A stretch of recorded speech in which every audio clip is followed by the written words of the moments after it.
Of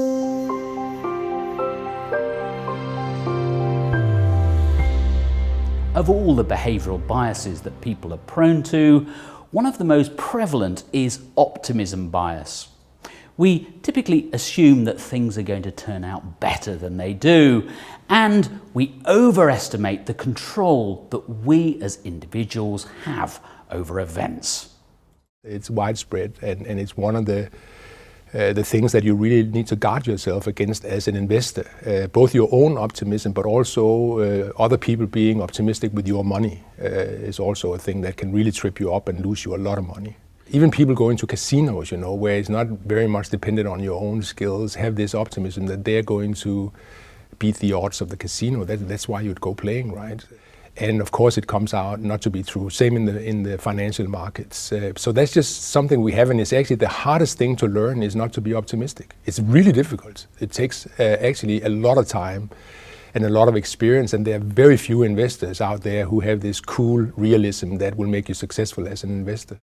Overcoming optimism bias is not easy, but, says Bent Flubier, there are two important things we can do to minimise its negative impact.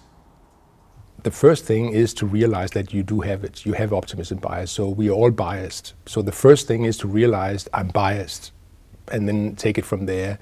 And of course, if you're biased, you need to be de-biased. So you need to de-bias your decisions. And that's actually possible. Just telling people about what the empirical data are regarding the decision that they're making will make them less biased. It will not eliminate the bias. It doesn't go to zero, but it'll eliminate 30 to 50% of the bias.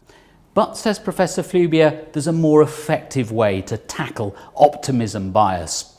And that's to keep the number of subjective decisions we make as investors to an absolute minimum. The real secret to getting bias out is not to make subjective decisions.